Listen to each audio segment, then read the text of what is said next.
ನಮಸ್ಕಾರ ಸ್ನೇಹಿತರೆ ಹಾಗೂ ಪ್ರೀತಿಯ ವಿದ್ಯಾರ್ಥಿಗಳೇ. ನಾವು ದ್ವಿತೀಯ PUC ರಾಜ್ಯಶಾಸ್ತ್ರ ವಿಷಯಕ್ಕೆ ಸಂಬಂಧಿಸಿದಂತೆ ಹಿಂದಿನ ಒಂದು ವಿಡಿಯೋದಲ್ಲಿ ಅಧ್ಯಾಯ 1ರ 1 ಅಂಕ ಮತ್ತು 2 ಅಂಕದ ಪ್ರಶ್ನೆಗಳು ಹಾಗೆ 5 ಅಂಕ ಮತ್ತು 10 ಅಂಕದ ಪ್ರಶ್ನೆಗಳ ಬಗ್ಗೆ ಚರ್ಚೆಯನ್ನು ಮಾಡಿದ್ವಿ. ಈ ಒಂದು ವಿಡಿಯೋದಲ್ಲಿ ನಾವು ಮುಂದಿನ ಒಂದು ಅಧ್ಯಾಯ 2 ಚುನಾವಣೆಗಳು ಮತ್ತು ಭಾರತದಲ್ಲಿ ಪಕ್ಷ ಪದ್ಧತಿ, election and party system in India ಅಂತೇನಿದೆ, ಈ ಒಂದು ಅಧ್ಯಾಯದ ಬಗ್ಗೆ ನಾವು ನೋಡ್ಕೊಂಡು ಹೋಗೋಣ. ಅದರಲ್ಲಿ ಬಹಳ ಮುಖ್ಯವಾಗಿ ಚುನಾವಣೆಗಳು, ಅದರ ಅರ್ಥ ಮತ್ತು ಮಹತ್ವ ಏನು, ಎಲೆಕ್ಷನ್ಸ್ ಅದರ ಒಂದು ಮೀನಿಂಗ್ ಆ್ಯಂಡ್ ಇಂಪಾರ್ಟೆನ್ಸ್ ಏನಿದೆ ಅದ್ರ ಬಗ್ಗೆ ನಾವು ತಿಳ್ಕೊಳ್ತಾ ಹೋಗೋಣ. ನಾನು ನಿಮ್ಮ ಸ್ನೇಹಿತ ಸ್ವಾಮಿಗೌಡ HK, ರಾಜ್ಯಶಾಸ್ತ್ರ ಉಪನ್ಯಾಸಕನಾಗಿ ಕಾರ್ಯವನ್ನು ನಿರ್ವಹಿಸ್ತಾ ಇದ್ದೀನಿ. ಈ ಒಂದು ವಿಡಿಯೋ ನೋಡಿದ ನಂತರದಲ್ಲಿ ಈ ಒಂದು ವಿಡಿಯೋ ನಿಮ್ಗೆ ಇಷ್ಟವಾಗಿದ್ದರೆ ಈ ಒಂದು ವಿಡಿಯೋನ ಲೈಕ್ ಮಾಡಿ, ಹಾಗೆ ನಿಮ್ಮ ಸ್ನೇಹಿತರ ಜೊತೆ ಕೂಡ ಶೇರ್ ಮಾಡ್ಕೊಳ್ಳಿ. ಹಾಗೆ ಈ ಒಂದು ಚಾನಲ್ ಸಬ್ಸ್ಕ್ರೈಬ್ ಮಾಡ್ಕೊಂಡಿಲ್ಲ ಅಂತಂದರೆ ಈ ಒಂದು ಚಾನಲ್ ಸಬ್ಸ್ಕ್ರೈಬ್ ಮಾಡ್ಕೊಳ್ಳಿ.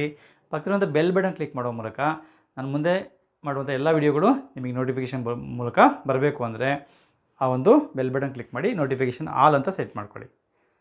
ಈಗ ನಾವು ನೇರವಾಗಿ ಆ ಒಂದು ಚುನಾವಣೆಗಳ ಬಗ್ಗೆ ನೋಡೋಣ. ಅದಕ್ಕಿಂತ ಮುಂಚೆ ಈ ಒಂದು ಅಧ್ಯಾಯದಲ್ಲಿ ನಾವು ಯಾವ ವಿಷಯಗಳ ಬಗ್ಗೆ ತಿಳ್ಕೋಬೇಕು ಅನ್ನೋ ಅಂಶಗಳ ಬಗ್ಗೆ ನಾವು ನೋಡೋಣ. ಮೊದಲನೇದಾಗಿ 2.1ರಲ್ಲಿ ಚುನಾವಣೆಗಳು, ಅದರ ಅರ್ಥ ಮತ್ತು ಮಹತ್ವದ ಬಗ್ಗೆ ನೋಡ್ತೇವೆ. ಹಾಗೆ 2.2ರಲ್ಲಿ ಚುನಾವಣೆಯ ವಿಧಗಳು, ಅದರ ಬಗ್ಗೆ ನೋಡ್ತೇವೆ. ಹಾಗೆ 2.3ರಲ್ಲಿ ಭಾರತದ ಚುನಾವಣಾ ಆಯೋಗ, ಅದರ ಬಗ್ಗೆ ನೋಡ್ತೇವೆ. ಹಾಗೆ 2.4ರಲ್ಲಿ ಚುನಾವಣಾ ಸುಧಾರಣೆಗಳೇನಿದೆ ಅವುಗಳ ಬಗ್ಗೆ ನಾವು ನೋಡ್ತೇವೆ. ಹಾಗೆ 2.5ರಲ್ಲಿ ಭಾರತದಲ್ಲಿ ಪಕ್ಷ ಪದ್ಧತಿ, ಅದರ ಬಗ್ಗೆ ನೋಡ್ತೇವೆ. ಹಾಗೆ 2.6ರಲ್ಲಿ ರಾಜಕೀಯ ಪಕ್ಷಗಳ ಕಾರ್ಯಗಳು, ಅದ್ರ ಬಗ್ಗೆ ನೋಡ್ತೇವೆ. ಹಾಗೆ 2.7ರಲ್ಲಿ ಪಕ್ಷಾಂತರ ನಿಷೇಧ ಕಾಯ್ದೆಯ ಬಗ್ಗೆ ನಾವು ತಿಳ್ಕೊಳ್ತೇವೆ. ಇದಿಷ್ಟು ಕೂಡ ಈ ಅಧ್ಯಾಯದಲ್ಲಿ ತಿಳ್ಕೊಬೇಕಾದ ಮುಖ್ಯವಾದಂಥ ಅಂಶಗಳು. ಅದರಲ್ಲಿ ಮೊದಲನೇದಾಗಿ ಚುನಾವಣೆಗಳು, ಅದರ ಅರ್ಥ ಮತ್ತು ಮಹತ್ವ ಏನಂತ ತಿಳ್ಕೊಳ್ಳೋಣ. ಅದಕ್ಕಿಂತ ಮುಂಚೆ ಚುನಾವಣೆ ವ್ಯವಸ್ಥೆಯ ಬಗ್ಗೆ ಒಬ್ಬ ಪ್ರಖ್ಯಾತ ವ್ಯಕ್ತಿಯ ಒಂದು ಹೇಳಿಕೆಯನ್ನು ನಾವು ಗಮನಿಸೋಣ. ನೋಡಿ, ಚುನಾವಣಾ ವ್ಯವಸ್ಥೆಯು ಪ್ರಾಮಾಣಿಕವಾಗಿ ಕಾರ್ಯನಿರ್ವಹಿಸದೆ ದೋಷಪೂರಿತವಾದರೆ ಪ್ರಜಾಪ್ರಭುತ್ವವು ವಿಷವಾಗಿ ಪರಿಣಮಿಸುತ್ತದೆ. ಅಂದರೆ ಒಂದು ರಾಷ್ಟ್ರದ ವ್ಯವಸ್ಥೆಯಲ್ಲಿ, ಆ ರಾಜಕೀಯ ವ್ಯವಸ್ಥೆಯಲ್ಲಿ ಚುನಾವಣೆಗಳು ಎಷ್ಟು ಪ್ರಮುಖವಾದಂಥ ಒಂದು ಪಾತ್ರವನ್ನು ನಿರ್ವಹಿಸ್ತವೆ, ಹಾಗೆ ಪ್ರಜಾಪ್ರಭುತ್ವದಲ್ಲಿ ಚುನಾವಣೆಗಳು ಎಷ್ಟು ಪ್ರಮುಖವಾಗಿ ಒಂದು ಪಾತ್ರ ನಿರ್ವಹಿಸ್ತವೆ. ಆ ಒಂದು ಪ್ರಾಮಾಣಿಕವಾದಂಥ ಒಂದು ಚುನಾವಣಾ ಕಾರ್ಯಗಳು, ಹಾಗೆ ಆ ಒಂದು ನಿಷ್ಪಕ್ಷಪಾತವಾಗಿ ಮುಕ್ತವಾದಂಥ ಚುನಾವಣೆಗಳು ಇಲ್ಲದೇ ಇದ್ದರೆ, ಅವುಗಳೇ ದೋಷಪೂರಿತವಾದರೆ ಪ್ರಜಾಪ್ರಭುತ್ವ ಎಂಬುದು ವಿಷವಾಗಿ ಪರಿಣಮಿಸುತ್ತದೆ ಎಂಬಂಥ ಒಂದು ಮಾತನ್ನು ಹೇಳಲಾಗಿದೆ. ಹಾಗಾಗಿ ಪ್ರಜಾಪ್ರಭುತ್ವ ಸರಿಯಾಗಿ ಕಾರ್ಯನಿರ್ವಹಿಸಬೇಕು ಅಂದರೆ ಚುನಾವಣೆಗಳ ಒಂದು ವ್ಯವಸ್ಥೆ ಪ್ರಾಮಾಣಿಕವಾಗಿ, ನ್ಯಾಯಸಮ್ಮತವಾಗಿ, ಮುಕ್ತವಾಗಿ ಇರಬೇಕಾಗುತ್ತೆ ಅಂತ ಹೇಳಿದವರು ಯಾರು ಅಂದರೆ ಅದು HN ಕುಂಜರು ಅವರು ಹೇಳಿರುವಂಥದ್ದು ನಾವು ಗಮನಿಸ್ತೇವೆ. ಅವರ ಚಿತ್ರವನ್ನು ಕೂಡ ನಾವು ಇಲ್ಲಿ ಗಮನಿಸ್ಬೋದು. ಅವರು ಆ ರೀತಿಯಂಥ ಅಭಿಪ್ರಾಯವನ್ನು ವ್ಯಕ್ತಪಡಿಸಿದ್ದಾರೆ. ಈಗ ನಾವು ಚುನಾವಣೆಗಳು ಅಂದರೆ ಏನಂತ ನೋಡೋಣ. ನೋಡಿ, ಚುನಾವಣೆಗಳ ಅರ್ಥ ಮತ್ತು ಮಹತ್ವ ಅಂತ ನೋಡುವಾಗ ಮೊದಲನೇದಾಗಿ ನೋಡಿ, ಆಧುನಿಕ ಒಂದು ಪ್ರಜಾಪ್ರಭುತ್ವ ವ್ಯವಸ್ಥೆಯಲ್ಲಿ ಚುನಾವಣೆಗಳು ಅತ್ಯಂತ ಅನಿವಾರ್ಯ ಮತ್ತು ಅವಶ್ಯಕವಾಗಿದೆ. ಚುನಾವಣೆಗಳಿಲ್ಲದ ಪ್ರಜಾಪ್ರಭುತ್ವ ವ್ಯವಸ್ಥೆಯನ್ನು ಕಲ್ಪಿಸಿಕೊಳ್ಳಲಿಕ್ಕೆ ಕೂಡ ಸಾಧ್ಯ ಇಲ್ಲ. ಏಕೆಂದರೆ ಆ ಒಂದು ಪ್ರಜಾಪ್ರತಿನಿಧಿಗಳು ಆಯ್ಕೆ ಆಗಬೇಕು. ಆ ಪ್ರಜಾಪ್ರತಿನಿಧಿಗಳನ್ನ ಆಯ್ಕೆ ಮಾಡಿ ಪ್ರಜಾಪ್ರಭುತ್ವ ವ್ಯವಸ್ಥೆಯನ್ನು ನಡೆಸ್ಕೊಂಡು ಹೋಗಬೇಕು ಅಂದರೆ ಅಲ್ಲಿ ಚುನಾವಣೆಗಳು ಅನಿವಾರ್ಯವಾಗಿರ್ತವೆ, ಅವಶ್ಯಕವಾಗಿರ್ತವೆ. ಅವುಗಳಿಲ್ಲದೆ ಪ್ರಜಾಪ್ರಭುತ್ವ ವ್ಯವಸ್ಥೆ ಇರಲಿಕ್ಕೆ ಸಾಧ್ಯ ಆಗೋದಿಲ್ಲ. ಹಾಗೆ ಪ್ರಜಾಪ್ರಭುತ್ವದಲ್ಲಿ ಪ್ರಜೆಗಳೇ ಪ್ರಭುಗಳಾಗಿರ್ತಾರೆ. ಪ್ರಜಾಪ್ರಭುತ್ವದಲ್ಲಿ ಆ ಒಂದು ಸರ್ಕಾರದ ಅಂತಿಮ ಅಧಿಕಾರ ಪ್ರಜೆಗಳಲ್ಲಿರುತ್ತೆ. ಹಾಗಾಗಿ ಪ್ರಜೆಗಳೇ ಅಂತಿಮ ಪರಮಾಧಿಕಾರದ ಒಂದು ಮೂಲ ಆಗಿರೋದ್ರಿಂದ ಪ್ರಜಾಪ್ರಭುತ್ವದಲ್ಲಿ ಪ್ರಜೆಗಳೇ ಅಂತಿಮವಾಗಿ ಪರಮಾಧಿಕಾರವನ್ನು ಹೊಂದಿರ್ತಾರೆ. ಅವರ ಕೈಯಲ್ಲೇ ಆ ಒಂದು ಅಧಿಕಾರ ಇದ್ದು ಅದನ್ನು ಪ್ರಜೆಗಳು ಸರ್ಕಾರಕ್ಕೆ ನೀಡಬೇಕು ಅಂತ ಅಂದಾಗ, ಆ ಒಂದು ಪ್ರತಿನಿಧಿಗಳನ್ನ ಆಯ್ಕೆ ಮಾಡಬೇಕು ಅಂದಾಗ ಚುನಾವಣೆಗಳು ಅತ್ಯಂತ ಮುಖ್ಯವಾಗಿರ್ತವೆ. ನೋಡಿ, ಸಂವಿಧಾನದಿಂದ ದತ್ತವಾಗಿರುವಂಥ ಒಂದು ಮತದಾನದ ಹಕ್ಕೇನಿದೆ ಪ್ರಜೆಗಳಿಗೆ, ಅದನ್ನು ಸಾರ್ವತ್ರಿಕ ಚುನಾವಣೆಗಳ ಮೂಲಕ ಚಲಾಯಿಸಿ ತಮ್ಮ ಪ್ರತಿನಿಧಿಗಳನ್ನ ಪ್ರಜೆಗಳೇ ಆಯ್ಕೆ ಮಾಡ್ತಾರೆ ಇಲ್ಲಿ ಈ ಒಂದು ಚುನಾವಣಾ ವ್ಯವಸ್ಥೆಯಲ್ಲಿ ಅನ್ನೋ ಅಂಶವನ್ನು ನಾವು ತಿಳ್ಕೊಂಡಿರಬೇಕಾಗುತ್ತೆ. ನೋಡಿ, ಪ್ರಜೆಗಳು ಆ ಒಂದು ಹೊಂದಿರುವಂಥ ಒಂದು ಮತದಾನದ ಹಕ್ಕೇನಿದೆ, ಆ ಒಂದು ಹಕ್ಕಿನ ಮೂಲಕ ಭಾರತದಲ್ಲಿ ರಾಜಕೀಯ ಪಕ್ಷಗಳ ಭವಿಷ್ಯವನ್ನು ನಿರ್ಧಾರ ಮಾಡ್ತಾರೆ. ಪ್ರಜೆಗಳು ಮುಂದಿನ ಒಂದು ಸರ್ಕಾರ ಯಾವುದು ರಚನೆ ಆಗಬೇಕು ಅಂತ ಅಂದಾಗ ಆ ಪ್ರಜೆಗಳು ಹೊಂದಿರುವಂಥ ಮತದಾನದ ಹಕ್ಕಿನ ಏನಿದೆ ಅದರಲ್ಲಿ ಆ ಒಂದು ರಾಜಕೀಯ ಪಕ್ಷಗಳ ಭವಿಷ್ಯ ನಿರ್ಧಾರ ಆಗುತ್ತೆ. ಯಾವ ಪಕ್ಷ ಮುಂದೆ ಅಧಿಕಾರಕ್ಕೆ ಬರುತ್ತೆ ಅನ್ನೋದನ್ನು ನಿರ್ಧರಿಸುವಂಥ ಶಕ್ತಿಯನ್ನು ಆ ಒಂದು ಪ್ರಜೆಗಳಿಗೆ ನೀಡಲಾಗಿದೆ. ಅದನ್ನು ಚುನಾವಣೆಗಳ ಮೂಲಕ ಪ್ರಜೆಗಳು ನಿರ್ಧಾರ ಮಾಡುವಂಥ ಕೆಲಸವನ್ನು ಮಾಡುವಂಥ ನಾವು ಕಾಣ್ತೇವೆ. ಹಾಗಾಗಿ ಚುನಾವಣೆಗಳ ಮೂಲಕ ಪ್ರಜೆಗಳು ತಮ್ಮ ರಾಜಕೀಯ ಹಕ್ಕನ್ನು ಚಲಾಯಿಸಲಿಕ್ಕೆ ಈ ಒಂದು ಚುನಾವಣೆಗಳು ಒಂದು ವೇದಿಕೆಯಾಗಿ ಕಾರ್ಯವನ್ನು ನಿರ್ವಹಿಸುವಂಥ ಅಂಶವನ್ನು ಕೂಡ ನಾವು ಗಮನಿಸ್ತೇವೆ. ಹಾಗೆ ಚುನಾವಣೆ ಅಂದರೆ ಏನು, ಚುನಾವಣೆಯ ಒಂದು ಮೂಲ ಪದ ಎಲ್ಲಿಂದ ಬಂದಿದೆ ಎಂಬಂಥ ಒಂದು ಅಂಶವನ್ನು ನಾವು ತಿಳ್ಕೊಳ್ಳೋ ಸಂದರ್ಭದಲ್ಲಿ ನೋಡಿ, ಚುನಾವಣೆ ಅದನ್ನು ನಾವು ಇಂಗ್ಲೀಷಲ್ಲಿ ಎಲೆಕ್ಷನ್ ಅಂತ ಕರಿತೇವೆ. ಎಲೆಕ್ಷನ್ ಎಂಬ ಇಂಗ್ಲೀಷ್ ಪದವನ್ನು ನಾವು ಬಳಕೆ ಮಾಡ್ತೇವೆ. ಈ ಎಲೆಕ್ಷನ್ ಅಥವಾ ಕನ್ನಡದಲ್ಲಿ ಚುನಾವಣೆ ಈ ಒಂದು ಪದ ಯಾವ ಒಂದು ಪದದಿಂದ ಬಂದಿದೆ ಅಂತ ಅಂದಾಗ ಆ ಒಂದು ಪದ ಲ್ಯಾಟಿನ್ ಭಾಷೆಯ ಎಲಿಜರ್ ಎಂಬಂಥ ಒಂದು ಪದದಿಂದ ಬಂದಿದೆ. ಅಥವಾ ಎಲಿಗೆರೆ ಅಂತ ಕೂಡ ಅದನ್ನು ಹೇಳ್ಬೋದು. ಎಲಿಜರ್ ಎಂಬ ಒಂದು ಪದದಿಂದ ಬಂದಿದೆ. ನೋಡಿ, ಎಲಿಗೆರೆ ಅಥವಾ ಎಲಿಜರ್ ಅಂತ ಅಂದರೆ ಆರಿಸು, ಆಯ್ಕೆ ಮಾಡು, ಚುನಾಯಿಸು ಅಂತ ಅರ್ಥವನ್ನು ಹೊಂದಿದೆ. ಅಂದರೆ ಚೂಸ್ ಮಾಡುವಂಥದ್ದು, ಹಾಗೆ ಸೆಲೆಕ್ಟ್ ಮಾಡುವಂಥದ್ದು ಅಥವಾ ಎಲೆಕ್ಟ್ ಮಾಡುವಂಥದ್ದು ಎಂಬ ಅರ್ಥವನ್ನು ಹೊಂದಿದೆ. ಹಾಗಾಗಿ ಚುನಾವಣೆ ಅಂತಂದರೆ ಆರಿಸು, ಆಯ್ಕೆ ಮಾಡು, ಚುನಾಯಿಸು, ಅಂದರೆ ತಮ್ಮ ಪ್ರತಿನಿಧಿಗಳನ್ನ ಆರಿಸಿಕೊಳ್ಳುವಂಥದ್ದು, ಆಯ್ಕೆ ಮಾಡುವಂಥದ್ದು, ಚುನಾಯಿಸುವಂಥದ್ದು ಎಂಬ ಅರ್ಥವನ್ನು ಅದು ಹೊಂದಿದೆ. ಹಾಗಾಗಿ ಚುನಾವಣೆ ಪದದ ಮೂಲ ಪದ ಯಾವುದು ಅಂದಾಗ ಲ್ಯಾಟಿನ್ ಭಾಷೆಯ ಎಲಿಗೆರೆ, ಅದು ಚುನಾವಣೆ ಪದದ ಮೂಲ ಪದ ಆಗಿದೆ ಅನ್ನೋ ಅಂಶ ತಿಳ್ಕೋಬೇಕಾಗತ್ತೆ. ಅಂದರೆ ಚುನಾವಣೆ ಅಂದರೆ ಏನು ಹಾಗಾದರೆ ಅಂದರೆ ಮತದಾರರು ತಮ್ಮನ್ನಾಳುವ ಪ್ರತಿನಿಧಿಗಳನ್ನು ತಾವೇ ಆಯ್ಕೆ ಮಾಡುವ ವಿಧಾನವನ್ನೇ ಚುನಾವಣೆ ಎನ್ನುತ್ತೇವೆ. ಅಂದರೆ ಮತದಾರರು ತಮ್ಮ ಮತವನ್ನು ಚಲಾಯಿಸುವ ಮೂಲಕ ತಮ್ಮ ಪ್ರತಿನಿಧಿಗಳನ್ನು ಆಯ್ಕೆ ಮಾಡಿಕೊಳ್ಳುವಂಥ ಒಂದು ವಿಧಾನ, ಕ್ರಮ ಏನಿದೆ ಅದನ್ನು ನಾವು ಚುನಾವಣೆ ಅಂತೇಳಿ ಕರಿತೇವೆ. ಹಾಗಾಗಿ ಚುನಾವಣೆ ಅಂದರೆ ಏನು ತಿಳ್ಕೊಳ್ಳಿ, ವೆರಿ ಇಂಪಾರ್ಟೆಂಟು. ನಿಮಗೆ 2 ಅಂಕದ ಪ್ರಶ್ನೆಗಳಿರುತ್ತೆ, 1 ಅಂಕದ ಪ್ರಶ್ನೆಗಳು ಕೂಡ ಇದನ್ನು ಕೇಳುವಂಥ ಸಾಧ್ಯತೆಗಳು ಇರ್ತವೆ. ಹಾಗೆ ಎಲಿಗೆರೆ ಚುನಾವಣೆ ಪದದ ಮೂಲ ಪದ ಏನಿದೆ ಅದನ್ನು ಕೂಡ ನೆನ್ಪಿಟ್ಕೊಳ್ಳಿ, ಬಹಳ ಮುಖ್ಯವಾಗಿ ಕೇಳ್ತಾರೆ. ಹಾಗೆ ಮತದಾರರು ತಮಗೆ ಬೇಕಾದ ಒಂದು ಪಕ್ಷವನ್ನು ಒಂದು ಅಧಿಕಾರಕ್ಕೆ ತರಲಿಕ್ಕೆ ಕಲ್ಪಿಸಿರುವಂಥ ಒಂದು ರಾಜಕೀಯ ಅವಕಾಶ ಅಂಥೇಳಿ ನಾವು ಇದನ್ನು ಹೇಳಲಿಕ್ಕೆ ಸಾಧ್ಯ ಆಗುತ್ತೆ. ಹಾಗಾಗಿ ಚುನಾವಣೆಗಳಲ್ಲಿ ಮತದಾರರು ಒಂದು ಮತ ಚಲಾಯಿಸುವಂಥ ಒಂದು ಸಂದರ್ಭದಲ್ಲಿ ಆ ಒಂದು ಮತ ಹೆಚ್ಚು ಮಹತ್ವವನ್ನು ಪಡ್ಕೊಂಡಿರುವಂಥ ನಾವು ಕಾಣ್ತೇವೆ. ಆ ಒಂದು ಮತದ ಮಹತ್ವ ಜಾಸ್ತಿಯಾಗಿ ಅದಕ್ಕೆ ಹೆಚ್ಚು ಒಂದು ಘನತೆ ಬರಲಿಕ್ಕೆ ಮುಖ್ಯವಾದ ಕಾರಣ ಅಂದರೆ ಅದು ಚುನಾವಣೆಗಳು ಅಂತ ನಾವು ಹೇಳಲಿಕ್ಕೆ ಸಾಧ್ಯ. ಅದಕ್ಕಾಗಿಯೇ ಬುದ್ಧಿಜೀವಿಗಳು ಏನು ತಿಳುವಳಿಕೆ ಹೇಳುವಂಥ ವ್ಯಕ್ತಿಗಳಿರ್ತಾರೆ, ಅವರು ಈ ಒಂದು ಚುನಾವಣೆಗಳು ಹಾಗೆ ಮತದ ಮಹತ್ವದ ಬಗ್ಗೆ ಹೇಳುವ ಸಂದರ್ಭದಲ್ಲಿ ಪ್ರಜಾಪ್ರಭುತ್ವದಲ್ಲಿ ಮತಪತ್ರವು ಬಂದೂಕಿನ ಒಂದು ಬುಲೆಟ್ಗಿಂತ ಹೆಚ್ಚು ಶಕ್ತಿಶಾಲಿಯಾದದ್ದು ಅಂತ ಹೇಳ್ತಾರೆ. ಅಂದರೆ ballot is powerful then bullet ಅಂತೇಳಿ ಹೇಳುವಂಥದ್ದು ನಾವು ಗಮನಿಸ್ತೇವೆ. ಅಂದರೆ ಆ ಒಂದು ಬಂದೂಕಿನ ಶಕ್ತಿ ಏನಿದೆ ಅದು ಒಂದು ಕ್ರಾಂತಿಯನ್ನು ಮಾಡುವ ಮೂಲಕ ಸರ್ಕಾರವನ್ನು ಬದಲಾಯಿಸೋಕ್ಕೆ ಪ್ರಯತ್ನ ಪಡುತ್ತೆ. ಆದರೆ ಅದಕ್ಕೆ ಅಷ್ಟೊಂದು ಶಕ್ತಿ ಇರೋದಿಲ್ಲ, ಒಂದು ಸರ್ಕಾರವನ್ನು ಬದಲಾಯಿಸುವ ಶಕ್ತಿ ಇರೋದಿಲ್ಲ. ಆದರೆ ಆ ಇರುವಂಥ ಮತಪತ್ರ ಏನಿದೆ ಅದು ಒಂದು ಪ್ರಜಾಪ್ರಭುತ್ವ ಸರ್ಕಾರವನ್ನು ಬದಲಾಯಿಸುವಂಥ ಶಕ್ತಿಯನ್ನು ಹೊಂದಿರುತ್ತೆ. ಹಾಗಾಗಿ ballot is powerful then bullet ಅಂತೇಳಿ ಹೇಳುವಂಥದ್ದು ನಾವು ಗಮನಿಸ್ಬೋದು. ಅಂದರೆ ಆ ಒಂದು ಬಂದೂಕಿನ ಗುಂಡಿಗಿಂತ ಆ ಒಂದು ಮತಪತ್ರ ಹೆಚ್ಚು ಅಧಿಕಾರವನ್ನು, ಶಕ್ತಿಯನ್ನು ಪಡ್ಕೊಂಡಿದೆ. ನೋಡಿ, ಈ ಒಂದು ಚುನಾವಣೆಗಳು ಯಾವಾಗ ಬೆಳವಣಿಗೆ ಆಗ್ತಾ ಬಂದು ಅಂದರೆ ಪ್ರಾಚೀನ ಗ್ರೀಕ್ ಕಾಲದಲ್ಲೇ ಈ ಒಂದು ಚುನಾವಣೆಗಳ ವ್ಯವಸ್ಥೆ ಇತ್ತು ಅನ್ನೋ ಅಂಶವನ್ನು ನಾವು ಗಮನಿಸ್ಬೋದು. ಹಾಗೆ ಪ್ರಾಚೀನ ರೋಮನ್ ರಾಜ್ಯಗಳಲ್ಲಿ ಆ ರೋಮನ್ ಸಾಮ್ರಾಟರನ್ನು ಹಾಗೆ ಪವಿತ್ರ ಪೋಪರನ್ನು ಆಯ್ಕೆ ಮಾಡಲಿಕ್ಕೆ ಕೂಡ ಮತದಾನವನ್ನು ಬಳಸಲಾಗ್ತಿತ್ತು. ಆ ಮೂಲಕ ಚುನಾವಣೆಗಳು ಪ್ರಾಚೀನ ಗ್ರೀಕರ ಕಾಲದಲ್ಲೇ, ಪ್ರಾಚೀನ ರೋಮನರ ಕಾಲದಲ್ಲೇ ಇದ್ವು ಎಂಬಂಥ ಅಂಶವನ್ನು, ಆ ಒಂದು ವ್ಯವಸ್ಥೆ ಇತ್ತು ಎಂಬಂಥ ಅಂಶವನ್ನು ನಾವು ಅರ್ಥ ಮಾಡ್ಕೊಳ್ಳಿಕ್ಕೆ ಸಾಧ್ಯ ಆಗುತ್ತೆ. ಹಾಗಾಗಿ ಚುನಾವಣಾ ವ್ಯವಸ್ಥೆ ತುಂಬ ಹಿಂದಿನಿಂದ ಬಂದಿರುವಂಥ ಒಂದು ಅಂಶವನ್ನು ನಾವಿಲ್ಲಿ ಗಮನಿಸಲಿಕ್ಕೆ ಸಾಧ್ಯ. ಚುನಾವಣೆಗಳು ಪ್ರಜೆಗಳಿಗೆ ತಮ್ಮ ಒಂದು ಆಯ್ಕೆಯ ಸ್ವಾತಂತ್ರ್ಯವನ್ನು ಖಾತ್ರಿಪಡಿಸ್ತವೆ. ಅಂದರೆ ಪ್ರಜಾಪ್ರಭುತ್ವದಲ್ಲಿ ಪ್ರಜೆಗಳಿಗೆ ಅಂತಿಮ ಅಧಿಕಾರ ಇರುತ್ತೆ. ಅವರು ತಮಗೆ ಬೇಕಾದಂಥ ಒಂದು ಅಭ್ಯರ್ಥಿಗಳನ್ನ ಆಯ್ಕೆ ಮಾಡಿಕೊಳ್ಳುವಂಥ ಒಂದು ಸ್ವಾತಂತ್ರ್ಯವನ್ನು ಚುನಾವಣೆಗಳು ನೀಡುವಂಥ ನಾವು ಕಾಣ್ತೇವೆ. ಹಾಗೆ ತಮಗೆ ಬೇಕಾದಂಥ ಒಂದು ಸರ್ಕಾರವನ್ನು ಅಧಿಕಾರಕ್ಕೆ ತರಲಿಕ್ಕೆ ಪ್ರಜೆಗಳಿಗೆ ಅವಕಾಶವನ್ನು ಕಲ್ಪಿಸ್ಕೊಡುವಂಥದ್ದು ಯಾವುದು ಅಂದರೆ ಅದು ಚುನಾವಣೆಗಳು. ಹಾಗಾಗಿ ಚುನಾವಣೆಗಳು ಬಹಳ ಮುಖ್ಯವಾಗಿರ್ತವೆ ಅನ್ನೋ ಅಂಶ ತಿಳ್ಕೊಬೇಕಾಗುತ್ತೆ. ಅದಕ್ಕಾಗಿ ನಾವು ಚುನಾವಣೆಗಳನ್ನ ಪ್ರಜಾಪ್ರಭುತ್ವದ ಆಧಾರ ಸ್ತಂಭಗಳು ಅಂತ ಕರೀತೇವೆ. ಅಂದರೆ ಪ್ರಜಾಪ್ರಭುತ್ವ ವ್ಯವಸ್ಥೆಯಲ್ಲಿ ಚುನಾವಣೆಗಳಿಲ್ಲದೆ ನಾವು ಆ ಒಂದು ಪ್ರಜಾಪ್ರಭುತ್ವ ವ್ಯವಸ್ಥೆನ ಕಲ್ಪಿಸ್ಕೊಳ್ಳಿಕ್ಕೆ ಸಾಧ್ಯ ಇಲ್ಲ. ಹಾಗಾಗಿ ಪ್ರಜಾಪ್ರಭುತ್ವದ ಆಧಾರ ಸ್ತಂಭಗಳಾಗಿ ಚುನಾವಣೆಗಳಿರುವಂಥ ನಾವು ಕಾಣಿಸ್ತೇವೆ. ಚುನಾವಣೆಗಳು ನಡೀಲಿಕ್ಕೆ ಸಾಧ್ಯ ಇಲ್ಲ ಅಂತಂದರೆ ಪ್ರಜಾಪ್ರಭುತ್ವ ವ್ಯವಸ್ಥೆ ತೂಕ ಹಿಡಿದಂಥ ಯಂತ್ರ ಆಗುತ್ತೆ. ಪ್ರಜಾಪ್ರಭುತ್ವಕ್ಕೆ ಅರ್ಥನೇ ಇರೋದಿಲ್ಲ. ನೋಡಿ, ಇಲ್ಲಿ ಒಂದು ಪರಿವರ್ತನೆ ಅಂತ ಆಗಬೇಕು ಅಂದರೆ, ಹಾಗೆ ಆ ಪರಿವರ್ತನೆ ಎಂಬುದು ನಿರಂತರವಾಗಿ ನಡೀಬೇಕು ಅಂದರೆ ಚುನಾವಣೆಗಳು ಇರಬೇಕಾಗತ್ತೆ. ಆ ಚುನಾವಣೆಗಳ ಮೂಲಕ ಪ್ರಜೆಗಳು ತಮ್ಮ ಇಚ್ಛೆಯನ್ನು ವ್ಯಕ್ತಪಡಿಸುವ ಮೂಲಕ ಹೊಸ ಸರ್ಕಾರವನ್ನು ತರಲಿಕ್ಕೆ ಸಾಧ್ಯ ಆಗುತ್ತೆ, ತಮ್ಮ ಅಭಿಪ್ರಾಯವನ್ನು ವ್ಯಕ್ತಪಡಿಸಲಿಕ್ಕೆ ಸಾಧ್ಯ ಆಗುವಂಥದ್ದು ನಾವು ಗಮನಿಸ್ತೇವೆ.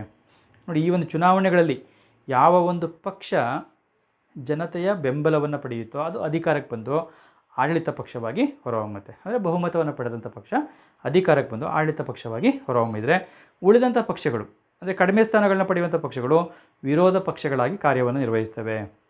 ಈ ರೂಲಿಂಗ್ ಪಾರ್ಟಿ ಮತ್ತು ಅಪೋಸಿಷನ್ ಪಾರ್ಟಿ, ಯಾರು ಹೆಚ್ಚು ಬಹುಮತ ಪಡ್ಕೊಳ್ತಾರೋ ಅವರು ರೂಲಿಂಗ್ ಪಾರ್ಟಿ, ಆದರೆ ಯಾರು ಬಹುಮತವನ್ನು ಪಡ್ಕೊಳ್ಳೋದಿಲ್ವೋ ಅವರು ಅಪೋಸಿಷನ್ ಪಾರ್ಟಿಯಾಗಿ ಕೆಲಸವನ್ನು ಮಾಡಬೇಕಾಗತ್ತೆ. ನೋಡಿ ಈ ರೀತಿಯಲ್ಲಿ ಇರುವಂಥ ಒಂದು ವ್ಯವಸ್ಥೆಯಲ್ಲಿ ವಿವಿಧ ರೀತಿಯ ಚುನಾವಣೆಗಳನ್ನ ನಾವು ಗಮನಿಸ್ಲಿಕ್ಕೆ ಸಾಧ್ಯ, ವಿವಿಧ ಒಂದು ಚುನಾವಣೆಗಳು ಗಮನಿಸ್ಲಿಕ್ಕೆ ಸಾಧ್ಯ ಇರುತ್ತೆ ಈ ರೀತಿಯಂಥ ವ್ಯವಸ್ಥೆಯಲ್ಲಿ. ಆದರೆ ಬಹಳ ಮುಖ್ಯವಾಗಿ ಸಾರ್ವತ್ರಿಕ ಚುನಾವಣೆಗಳು ನೋಡ್ತೇವೆ, ಹಾಗೆ ಮರು ಚುನಾವಣೆ ನೋಡ್ತೇವೆ, ಮಧ್ಯಂತರ ಚುನಾವಣೆಯನ್ನು ನೋಡ್ತೇವೆ, ಹಾಗೆ ಉಪಚುನಾವಣೆಗಳನ್ನು ನೋಡ್ತೇವೆ. ಈ ರೀತಿಯಾದಂಥ ಬೇರೆ ಬೇರೆ ರೀತಿಯಾದಂಥ ಚುನಾವಣೆಗಳನ್ನ ನಾವು ಗಮನಿಸಲಿಕ್ಕೆ ಸಾಧ್ಯ, ಅವುಗಳನ್ನ ನಾವು ಮುಂದೆ ನೋಡೋಣ. ಅದಕ್ಕಿಂತ ಮುಂಚೆ ಸಾರ್ವತ್ರಿಕ ವಯಸ್ಕ ಮತದಾನ ಪದ್ಧತಿ ಅಂದರೆ ಏನು ಅನ್ನೋ ಅಂಶ ತಿಳ್ಕೊಳ್ಳೋಣ. ನೋಡಿ ಇದು ಬಹಳ ಮುಖ್ಯವಾದಂಥದ್ದು. 2 ಅಂಕದ ಪ್ರಶ್ನೆಗಳಿಗೆ ನಿಮಗೆ ಸಾರ್ವತ್ರಿಕ ವಯಸ್ಕ ಮತದಾನ ಪದ್ಧತಿ ಅಂದರೆ ಏನು ಅಂತ ಬಹುತೇಕ ಒಂದು ಪ್ರಶ್ನೆ ಪತ್ರಿಕೆಗಳಲ್ಲಿ ಕೇಳ್ತಾರೆ ದ್ವಿತೀಯ PUC ವಿದ್ಯಾರ್ಥಿಗಳಿಗೆ. ಹಾಗಾಗಿ ಇದನ್ನು ತಿಳ್ಕೊಳ್ಳಿ. ಭಾರತದಲ್ಲಿ 18 ವರ್ಷ ತುಂಬಿದ ಎಲ್ಲ ಸ್ತ್ರೀ ಪುರುಷರು ಜಾತಿ, ಧರ್ಮ, ಲಿಂಗ, ಭಾಷೆ ಅಥವಾ ಬುಡಕಟ್ಟು, ಆರ್ಥಿಕ ಮತ್ತು ಸಾಮಾಜಿಕ ಸ್ಥಾನಮಾನ ಮುಂತಾದವುಗಳ ತಾರತಮ್ಯವಿಲ್ಲದೆ ಮತದಾನದಲ್ಲಿ ಪಾಲ್ಗೊಂಡು ತಮಗೆ ಬೇಕಾದಂಥ ಅಭ್ಯರ್ಥಿಯನ್ನು ಆಯ್ಕೆ ಮಾಡುವಂಥ ಒಂದು ಸ್ವಾತಂತ್ರ್ಯವನ್ನು ಹೊಂದಿರುವುದನ್ನೇ ಸಾರ್ವತ್ರಿಕ ವಯಸ್ಕ ಮತದಾನ ಪದ್ಧತಿ ಎಂದು ಕರೆಯುತ್ತೇವೆ. ಇದನ್ನು ಯೂನಿವರ್ಸಲ್ ಅಡಲ್ಟ್ ಸಫ್ರೇಜ್ ಅಂತ ಕರೆಯಲಾಗುತ್ತೆ. ಅಂದರೆ ಯಾವುದೇ ಒಂದು ಜಾತಿ, ಧರ್ಮ, ಲಿಂಗ, ಭಾಷೆ, ಹುಟ್ಟಿದ ಸ್ಥಳ ಇವುಗಳ ತಾರತಮ್ಯ ಇಲ್ಲದೆ ಒಂದು ನಿಗದಿತ ವಯಸ್ಸನ್ನು ದಾಟಿದಂಥ, ನಾವು ಭಾರತದಲ್ಲಿ 18 ವರ್ಷ, ಭಾರತದಲ್ಲಿ ಮತದಾನ ಮಾಡಲಿಕ್ಕೆ 18 ವರ್ಷ. ಈಗ ಬೇರೆ ಬೇರೆ ದೇಶಗಳಲ್ಲೂ ಕೂಡ ಬೇರೆ ಬೇರೆ ರೀತಿಯಲ್ಲ ಮತದಾನದ ವಯಸ್ಸನ್ನು ನಿಗದಿಪಡಿಸ್ಬೋದು, ಬಟ್ ಎಲ್ಲರಿಗೂ ಒಂದೇ ರೀತಿಯಲ್ಲಿ ಇರುತ್ತೆ. ಹಾಗಾಗಿ ಒಂದು ನಿರ್ದಿಷ್ಟ ವಯಸ್ಸನ್ನು ದಾಟಿದಂಥ ಎಲ್ಲ ಸ್ತ್ರೀ ಪುರುಷರು ಮತದಾನದಲ್ಲಿ ಪಾಲ್ಗೊಂಡು ತಮಗೆ ಬೇಕಾದಂಥ ಒಂದು ಅಭ್ಯರ್ಥಿಗಳನ್ನ ಆಯ್ಕೆ ಮಾಡಿಕೊಳ್ಳುವಂಥ ಒಂದು ವಿಧಾನವನ್ನೇ ನಾವು ಸಾರ್ವತ್ರಿಕ ವಯಸ್ಕ ಮತದಾನ ಪದ್ಧತಿ ಅಂತ ಕರೀತೇವೆ. ಈ ಸಾರ್ವತ್ರಿಕ ವಯಸ್ಕ ಮತದಾನ ಪದ್ಧತಿಯ ಮೂಲಕ ಭಾರತದಲ್ಲಿ 18 ವರ್ಷ ತುಂಬಿದಂಥ ಎಲ್ಲ ಸ್ತ್ರೀ ಪುರುಷರಿಗೆ ಮತದಾನ ಮಾಡುವಂಥ ಹಕ್ಕನ್ನು ನೀಡಲಾಗಿದೆ ಎಂಬಂಥ ಅಂಶ ತಿಳ್ಕೊಂಡಿರಿ. ಹಾಗೆ ನಾವು ಈ ಚುನಾವಣೆಗಳ ವಿಧಗಳನ್ನು ನೋಡ್ತಾ ಹೋಗೋಣ. ಅವುಗಳ ಒಂದು ಬಗೆಗಳು, ಬೇರೆ ಬೇರೆ ರೀತಿಯ ಚುನಾವಣೆಗಳನ್ನ ನೋಡೋಣ. ಅದರಲ್ಲಿ ಮೊದಲನೇದು ಸಾರ್ವತ್ರಿಕ ಚುನಾವಣೆ ಅಥವಾ ಮಹಾ ಚುನಾವಣೆ ಅಂತ ನಾವು ಹೇಳ್ತೇವೆ. ಇದನ್ನು ಇಂಗ್ಲೀಷಲ್ಲಿ ಜನರಲ್ ಎಲೆಕ್ಷನ್ ಅಂತ ನಾವು ಕರಿತೇವೆ. ನೋಡಿ, ಸಾರ್ವತ್ರಿಕ ಚುನಾವಣೆ ಅಂದರೆ ಏನು? ಇಡೀ ಶಾಸನಸಭೆಗೆ ಒಂದು ನಿಗದಿತ ಅವಧಿಗೆ ನಡೆಯುವಂಥ ಚುನಾವಣೆ ಆಗಿರುತ್ತೆ, ನಿಯತಕಾಲಿಕವಾಗಿ ನಡೆಯುವಂಥ ಚುನಾವಣೆ ಆಗಿರುತ್ತೆ. ಅದನ್ನು ಈ ರೀತಿಯಲ್ಲಿ ನಾವು ಹೇಳ್ಬೋದು. ಶಾಸನಸಭೆಗಳಿಗೆ ಜನಪ್ರತಿನಿಧಿಗಳನ್ನು ಆರಿಸಲು ದೇಶದ ಎಲ್ಲ ಮತದಾರರು ನಿಯತಕಾಲಿಕವಾಗಿ ನಡೆಯುವ ಚುನಾವಣೆಗಳಲ್ಲಿ ಮತ ಹಾಕುವಂಥ ಒಂದು ಪದ್ಧತಿಯನ್ನು ನಾವು ಸಾರ್ವತ್ರಿಕ ಚುನಾವಣೆ ಅಥವಾ ಮಹಾ ಚುನಾವಣೆ ಅಂತ ಕರೀತೇವೆ. ಉದಾಹರಣೆಗೆ ನಾವು ಭಾರತದ ಲೋಕಸಭೆಗೆ ನಿಯತಕಾಲಿಕವಾಗಿ ಅಂದರೆ 5 ವರ್ಷಕ್ಕೊಮ್ಮೆ ಚುನಾವಣೆಗಳು ನಡೀತವೆ. ಹಾಗೆ ಅಮೆರಿಕದ ಒಂದು ಪ್ರತಿನಿಧಿ ಸದನ, ಅದಕ್ಕೆ 2 ವರ್ಷಕ್ಕೊಮ್ಮೆ ನಿಯತಕಾಲಿಕವಾಗಿ ಚುನಾವಣೆಗಳು ನಡೀತವೆ. ಈ ಚುನಾವಣೆಗಳು ಸಾರ್ವತ್ರಿಕ ಚುನಾವಣೆಗಳಾಗಿರ್ತವೆ. ಅಂದರೆ ಒಮ್ಮೆ 5 ವರ್ಷಕ್ಕೆ ಆಯ್ಕೆಯಾದಂಥ ಒಂದು ಶಾಸನಸಭೆ, ಅದು 5 ವರ್ಷ ಮುಗಿದ ನಂತರದಲ್ಲಿ ಮತ್ತೊಂದು ಚುನಾವಣೆ ನಡೆಯುತ್ತೆ, ಅದನ್ನು ಸಾರ್ವತ್ರಿಕ ಚುನಾವಣೆ ಅಂತ ಕರೀತೇವೆ.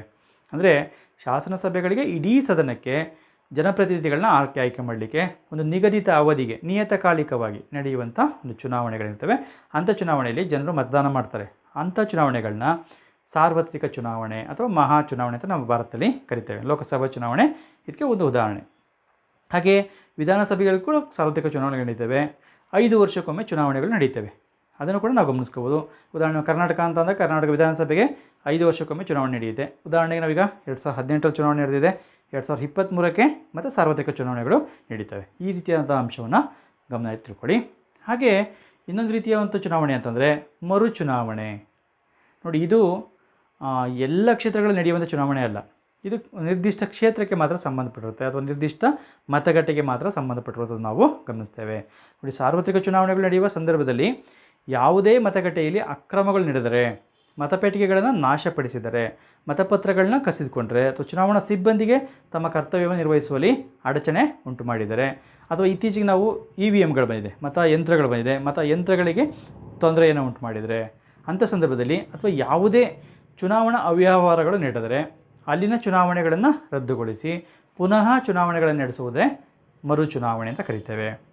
ಈ ಸಂದರ್ಭದಲ್ಲಿ ಸಾಮಾನ್ಯವಾಗಿ ಒಂದು ಮತಗಟ್ಟೆ ಅಲ್ಲಿ ಅಕ್ರಮಗಳು ನಡೆದಾಗ ಆ ಮತಗಟ್ಟೆಯ ಒಂದು ಮತದಾನವನ್ನು ಸ್ಥಗಿತಗೊಳಿಸಲಾಗುತ್ತೆ, ರದ್ದುಗೊಳಿಸಿ ಅದನ್ನು ಮುಂದಿನ ದಿನದಲ್ಲಿ ಅದನ್ನು ನಡೆಸಲಾಗುತ್ತೆ. ಇದನ್ನು ನಾವು ಮರು ಚುನಾವಣೆ ಅಂತ ಕರಿತೇವೆ, ಎಲೆಕ್ಷನ್ ಅಂತ ನಾವು ಅದನ್ನು ಹೇಳ್ತೇವೆ. ಇದು ಒಂದು ಚುನಾವಣಾ ಕ್ಷೇತ್ರದಲ್ಲಿ ಕಾನ್ಸ್ಟಿಟ್ಯೂಯೆನ್ಸಿಯಲ್ಲಿ ಒಂದು ಮತಗಟ್ಟೆಯಲ್ಲಿ ನಡೆಯುವಂಥ ಒಂದು ಪ್ರಕ್ರಿಯೆ ಆಗಿರುತ್ತೆ, ಅಥವಾ 2-3 ಮತಗಟ್ಟೆಗಳಲ್ಲಿ ಕೂಡ ಆಗಿರ್ಬೋದು. ಅಂದರೆ ಎಲ್ಲಿ ಅಕ್ರಮಗಳಾಗಿರ್ತವೆ ಅಲ್ಲಿ ಮಾತ್ರ ಇದು ನಡೆಯುವಂಥದ್ದನ್ನು ನಾವು ಕಾಣ್ತೇವೆ. ಹಾಗೆ ಉಪಚುನಾವಣೆ ಅಂತ ನಾವು ನೋಡ್ತೇವೆ. ಉಪಚುನಾವಣೆ ಸಾಮಾನ್ಯವಾಗಿ ಇದನ್ನು ಹೆಚ್ಚಾಗಿ ನಾವು ಗಮನಿಸ್ತೇವೆ, ಉಪಚುನಾವಣೆಯನ್ನು. ಏಕೆಂದರೆ ಹಲವಾರು ಸಂದರ್ಭಗಳಲ್ಲಿ ಶಾಸಕರುಗಳು ರಾಜೀನಾಮೆ ಕೊಟ್ಟಾಗ, ಮರಣ ಹೊಂದಿದಾಗ ಅಥವಾ ಇತರ ಕಾರಣಗಳಿಂದ ತಮ್ಮ ಸ್ಥಾನವನ್ನು ತೆರವುಗೊಳಿಸಿದಾಗ ಈ ಚುನಾವಣೆಗಳು ಹೆಚ್ಚಾಗಿ ಗಮನಿಸ್ತೇವೆ. ಒಂದು ನಿರ್ದಿಷ್ಟ ಕ್ಷೇತ್ರದಲ್ಲಿ ಪ್ರಜೆಗಳಿಂದ ಚುನಾವಣೆಗಳ ಮೂಲಕ ಆಯ್ಕೆಯಾದಂಥ ಪ್ರತಿನಿಧಿ ತನ್ನ ಅವಧಿ ಮುಗಿಯುವ ಮುನ್ನ ರಾಜೀನಾಮೆ ನೀಡಿದರೆ, ಮರಣ ಹೊಂದಿದರೆ ಅಥವಾ ಇನ್ನಿತರೆ ಕಾರಣಗಳಿಗಾಗಿ ತನ್ನ ಸದಸ್ಯತ್ವವನ್ನು ಕಳೆದುಕೊಂಡರೆ ಆ ಸ್ಥಾನಕ್ಕೆ 6 ತಿಂಗಳ ಒಳಗಾಗಿ ನಡೆಯುವ ಚುನಾವಣೆಯನ್ನು ಉಪಚುನಾವಣೆ ಅಂತ ಕರಿತೇವೆ. ಅಂದರೆ ಒಂದು ನಿರ್ದಿಷ್ಟ ಕ್ಷೇತ್ರ, ಆ ಕ್ಷೇತ್ರದಲ್ಲಿ ಮತದಾನ ನಡೆದು ಒಬ್ಬ ಅಭ್ಯರ್ಥಿ 5 ವರ್ಷಗಳ ಅವಧಿಗೆ ಆಯ್ಕೆ ಆಗಿರ್ತಾರೆ. ಅವಧಿ ಮುಗಿಯೋದಕ್ಕಿಂತ ಮುಂಚೆ ಅವರು ಮರಣ ಹೊಂದಿದರೆ, ಈಗ 3 ವರ್ಷಕ್ಕೆ ಮರಣ ಹೊಂದ್ತಾರೆ, ಆವಾಗ ಉಳಿದಂಥ 2 ವರ್ಷಗಳ ಅವಧಿಗೆ ಒಂದು ಉಪಚುನಾವಣೆ ಮಾಡೋ ಮೂಲಕ ಆ ಕ್ಷೇತ್ರಕ್ಕೆ ಒಂದು ಪ್ರತಿನಿಧಿಯನ್ನು ಆಯ್ಕೆ ಮಾಡಲಾಗುತ್ತೆ. ಹಾಗೆ ರಾಜೀನಾಮೆ ಕೊಡ್ಬೋದು ಅವರು. 5 ವರ್ಷಕ್ಕಿಂತ ಮುಂಚೆನೇ 4 ವರ್ಷ ಮುಗಿದಿರುತ್ತೆ ಅಥವಾ ಇನ್ನೂ 3 ವರ್ಷ ಆಗಿರ್ಬೋದು, ಆಗಲೇ ರಾಜೀನಾಮೆ ಕೊಡ್ಬೋದು. ಆ ಸಂದರ್ಭದಲ್ಲೂ ಕೂಡ ಉಳಿದ ಅವಧಿಗೆ ಉಪಚುನಾವಣೆಯನ್ನು ಮಾಡಿ ಆಯ್ಕೆ ಮಾಡಲಾಗುತ್ತೆ. ಅಥವಾ ಪಕ್ಷಾಂತರ ನಿಷೇಧ ಕಾಯ್ದೆಯ ಮೂಲಕ ಅವರ ಸದಸ್ಯತ್ವವನ್ನು ಕಳ್ಕೊಬೋದು. ಅಂಥ ಸಂದರ್ಭದಲ್ಲೂ ಕೂಡ ಉಳಿದ ಅವಧಿಗೆ ಆಯ್ಕೆ ಆಗುವಂಥದ್ದು ನಾವು ಗಮನಿಸ್ತೇವೆ. ಅದನ್ನು ಇತ್ತೀಚೆಗೆ ನಾವು ಗಮನಿಸಿ ಕೂಡ ಇದ್ದೇವೆ ಕರ್ನಾಟಕದಲ್ಲಿ. ಈ ರೀತಿಯಲ್ಲಿ ಉಪಚುನಾವಣೆ ಅಂತ ಅಂದಾಗ ಯಾವುದೇ ಒಂದು ಸದಸ್ಯನ ಸ್ಥಾನ ಖಾಲಿಯಾದಾಗ ಆ ಸ್ಥಾನಕ್ಕೆ 6 ತಿಂಗಳ ಒಳಗಡೆ ನಡೆಯುವಂಥ ಚುನಾವಣೆಯನ್ನು ನಾವು ಉಪಚುನಾವಣೆ ಅಂತ ಕರಿತೇವೆ. ಹಾಗೆ ಇನ್ನೊಂದು ರೀತಿಯ ಚುನಾವಣೆ ಅಂದರೆ ಮಧ್ಯಂತರ ಚುನಾವಣೆ, ಮಿಡ್ ಟರ್ಮ್ ಎಲೆಕ್ಷನ್ ಅಂತ ಕರಿತೇವೆ. ನೋಡಿ, ಸಾರ್ವತ್ರಿಕ ಚುನಾವಣೆ ಮತ್ತು ಮಧ್ಯಂತರ ಚುನಾವಣೆ ಎರಡೂ ಕೂಡ ಇಡೀ ಸದನಕ್ಕೆ ನಡೆಯುತ್ತೆ. ಇಡೀ ಸದನಕ್ಕೆ, ಉದಾಹರಣೆಗೆ ಲೋಕಸಭೆಯ 543 ಸದಸ್ಯರು ಅಂದರೆ 543 ಸ್ಥಾನಗಳಿಗೆ ನಡೆಯುತ್ತೆ. ಆದರೆ ವ್ಯತ್ಯಾಸ ಏನಂತಂದರೆ ಸಾರ್ವತ್ರಿಕ ಚುನಾವಣೆ 5 ವರ್ಷಕ್ಕೊಮ್ಮೆ ನಡೆಯುತ್ತೆ. ಆದರೆ ಮಧ್ಯಂತರ ಚುನಾವಣೆ ಅವಧಿಗೆ ಮೊದಲೇ ನಡೆಯಬಹುದು, ಮಧ್ಯ ಅಂತರದಲ್ಲಿ ಎಲ್ಲಿ ಬೇಕಾದ್ರೂ ಕೂಡ ನಡೆಯಬಹುದು.